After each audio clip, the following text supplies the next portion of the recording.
थेट जाणार आहोत, उदय सामंत बोलतायत.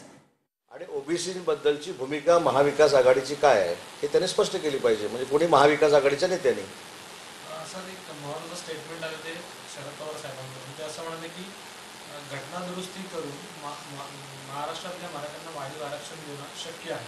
आणि यासाठी त्यांनी तामिळनाडूचं जे आरक्षण 72% आरक्षणाचा जो मुद्दा आहे किंवा जी गोष्ट घडली आहे त्यांनी त्यासाठी दिलेली आहे. नाही, ते ठीक आहे. केंद्र सरकारकडनं घटनेमध्ये बदल करून काय करायचं असेल, केंद्र सरकारच्या लोकसभेमध्ये जाऊन काही ठराव घालायचे असतील, याच्यासाठी माननीय देवेंद्रजी, एकनाथ शिंदेसाहेब, अजितदादा पुढाकार घेतील.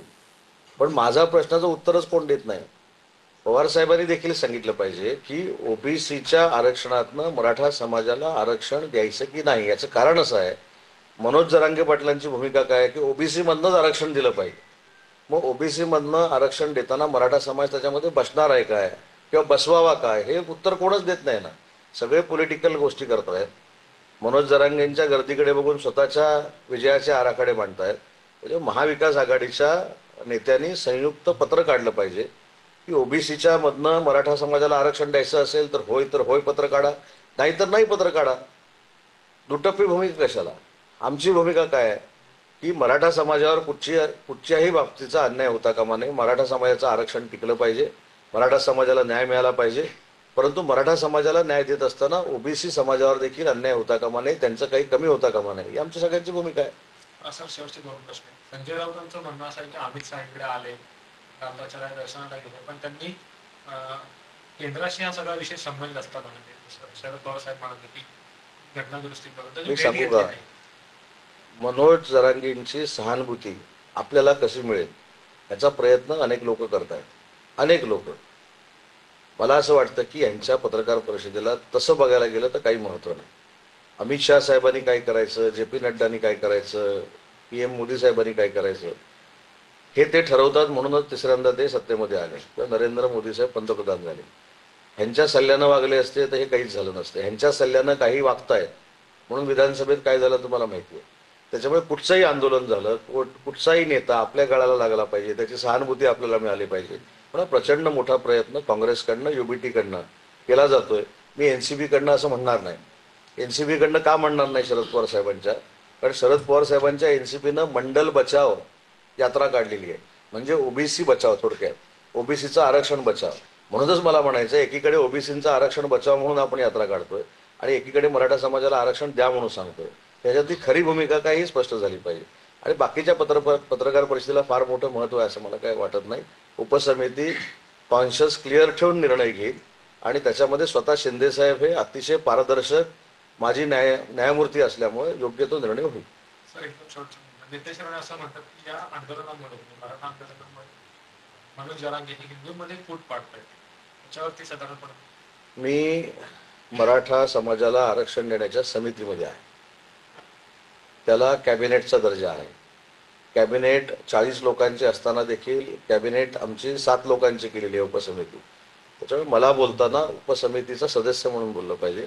नितेशजी काय बोललेत, काय बोलतात, काय बोलणार आहेत, त्याच्यावर माझं बंधन असून काय उपयोग नाही. ते उत्तर भाजप देत. शिवसेनेच्या नेत्यानं किंवा शिवसेनेच्या आमदारानं जर सांगितलं तर मी एकनाथ शिंदे साहेबांची चर्चा करेन, त्याच्यावर बोलेन. पण नितेशजींचा पक्ष जरी आमच्या अलायन्समधला असला तरी ते भाजप आहे. त्याचं उत्तर रवींद्र चव्हाण साहेब देतील, त्याचं उत्तर भाजपाचे प्रवक्ता देतील. त्याला मी काय बांधील नाही. सर, आपल्याला एकनाथ शिंदेचा उल्लेख झाला म्हणून काल राज ठाकरे एक असं म्हणाले की हे सगळं तुम्ही एकनाथ शिंदेला विचारा. नाही, एकनाथ शिंदेंना विचारा, म्हणजे शिंदे साहेबांना विचारा तर आहे ना सगळं. शिंदे साहेबांनी मराठा समाजासाठी काय काय केलं, जे मगाशी मी सांगितलं. 3,000 अधिसंख्य पदं, त्याच्यानंतर नोकरी, त्याच्यानंतर अण्णासाहेब पाटील बिनव्याजी कर्ज, परदेशामध्ये जाणाऱ्या मराठा समाजाला मुलांना त्याच्यामध्ये अनुदान, प्रत्येक जिल्ह्यामध्ये सारथीमार्फत तुमचं वसतिगृह, सारथीचं सगळ्यात मोठं ऑफिस आता पुण्यामध्ये होतं आहे. त्याच्यानंतर 10% आरक्षण जे आता कोर्टामध्ये टिकलं, हे सगळं शिंदे साहेबांनी दिलेलं आहे. त्यामुळे शिंदे साहेबांना विचारण्याची काही आवश्यकता नाही. शिंदे साहेबांनी हे करून दाखवलेलं आहे आणि त्याला त्यावेळी माननीय देवेंद्रजी आणि अजितदादांनी साथ दिलेली आहे.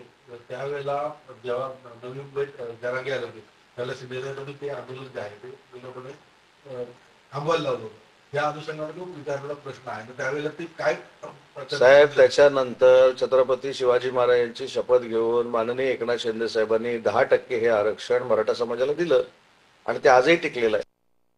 सगळं पाटील असं म्हणतात की हे आरक्षण जे ते मराठ्यांचं खरं आरक्षण आहे. मराठा त्यावेळेला अस्पृश्य नव्हते. अस्पृश्यताचे वेगळी आरक्षण होतं आणि ते घटनेमध्ये वेगळेपणाच्या ह्याच्यामध्ये दिलेलं आहे. मी समितीचा सदस्य असल्यामुळे मी आवश्यक तेवढाच अभ्यास करतो. मला जेवढा अभ्यास करायला सांगितलेला आहे तेवढाच मी अभ्यास करतो. हा विषय अतिशय संवेदनशील आहे, त्याच्यामुळे माझ्या वक्तव्यानं अजून काही वेगळं निर्माण व्हावं असा मी अभ्यास करत नाही. त्याच्यामुळे चंद्रकांत दादांनी त्याच्यावर अभ्यास केलेला असेल, ते सिनियर आहे, तेवढा अभ्यास माझा नाही. आज समितीमध्ये ज्या अध्यक्षांनी आम्हाला सांगितलं की एवढाच अभ्यास करून समितीमध्ये बोला, तेवढा मी अभ्यास केलेला आहे. पण तो जो काय मी अभ्यास केला हे मला मीडियाला सांगायचं नाही. Thank you sir. ओके. बरं, अजून एक मला स्वतःला सांगायचं होतं.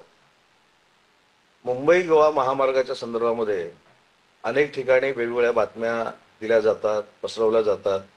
काही आमचे विरोधक त्या संदर्भामध्ये उगाचच काही बोंबाबोंब करतात. पण काल मला आलेला अनुभव मी आपल्याला सांगतो. काल माझी कोकण रेल्वेची तिकीटं होती, परंतु जे.पी. नड्डा साहेबांबरोबर बैठक असल्यामुळं मी 1 वाजता मुंबईतनं निघालो आणि 6:30 वाजता रत्नागिरीला पोहोचलो. 6:30 वाजता रत्नागिरीला पोहोचत असताना 3 स्टॉप मी 15-15 मिनिटाचे घेतले, म्हणजे जवळजवळ 5.5 तासामध्ये मी मुंबईतनं अशी परिस्थिती असताना रत्नागिरीमध्ये पोहोचलो. माणगावमध्ये एकही मिनिटं मी थांबलो नाही. इंदापूरमध्ये मी एकही मिनिटं थांबलो नाही. असा प्रवास करून मी स्वतः आलो. आता काही लोक म्हणतील की मंत्री असल्यामुळं रस्ता खुला ठेवला होता, पण असं काही नाही. अतिशय मोठ्या पद्धतीचं ट्रॅफिक होतं. एका ठिकाणी एसटी बंद पडली होती म्हणून ट्रॅफिक जाम झालं होतं 4 मिनिटं. त्याच्या पलीकडे कुठेही ट्रॅफिक जाम नाही. त्याच्यामुळे मी सुरुवातीपासून सांगत होतो की फक्त आरवली ते तळेकांठे हा जो पीस आहे तो आम्ही नक्की कबूल करतो. खड्डे पडले त्याच्याबद्दल दुमत असण्याचं काही कारण नाही, परंतु आजही माणूस